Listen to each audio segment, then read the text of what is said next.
पश्चिम बंगाल के न्यू जलपाईगुड़ी में दो ट्रेन आपस में टकरा जाती है, जिसमें 15 लोग की मौके पे ही मौत हो जाती है और 60 लोग घायल हो जाती है, जिनको आनन फानन में हॉस्पिटल पहुंचाया जाता है। इसमें आरोप प्रत्यारोप एक दूसरे पे लगा रहे हैं सब लोग।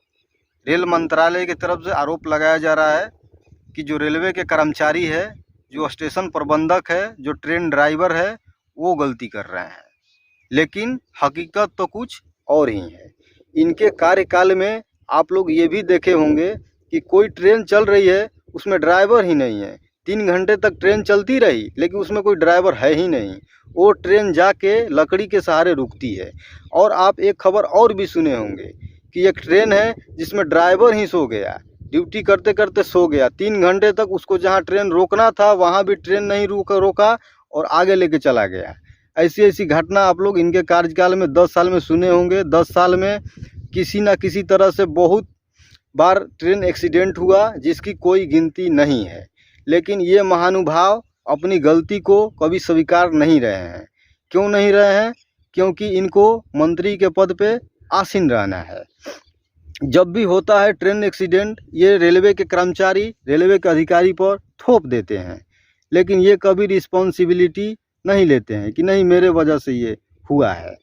लेकिन हकीकत कुछ और ही है।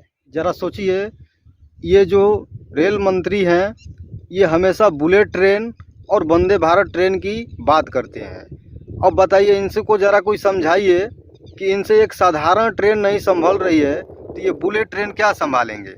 और ये बताइए कि मान लीजिए जो यहाँ से दिल्ली कमाने जा रहा है, जो 8,000 रुपये महीना कमाता है, वो बताइए कि 4,000 रुपया दे के वंदे भारत ट्रेन में बैठेगा क्या?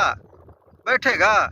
लेकिन इनको पता है कि उसमें किसी मंत्री का बेटा नहीं है, उस ट्रेन में किसी विधायक का बेटा नहीं है, प्रधानमंत्री का परिवार नहीं है, रेलवे मंत्री का परिवार नहीं है, इसलिए ये लोग संज्ञान नहीं लेंगे अच्छा से। मान लीजिए एक कंपनी है जिसमें 60 लोगों की ज़रूरत है और उसमें 30 लोग काम कर रहा है, तो मान लीजिए डे और नाइट दोनों काम करवाना है, तो क्या होगा? 30 लोगों को डे ड्यूटी और नाइट ड्यूटी दोनों करना पड़ेगा। वही हाल है रेलवे में कर्मचारियों की कमी है, जिसके वजह से ट्रेन एक्सीडेंट हो रहा है। कोई ड्राइवर सो जा रहा है, कोई ड्राइवर ही नहीं है, कोई स्टेशन प्रबंधक ही नहीं है, कोई झंडा दिखाने वाला ही नहीं है। अब बताइए, ये महानुभाव को ज़रा समझाइए कि आज 5 साल में ये 5500 बहाली देते हैं।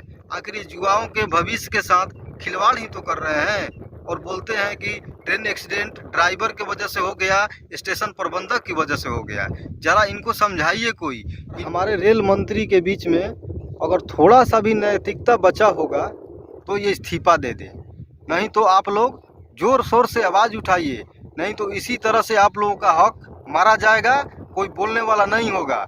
आपका बेटा, आपका भाई, आपका बाप उसी ट्रेन में जाके मर जाएगा, लेकिन आपका आवाज़ उठाने वाला कोई नहीं होगा।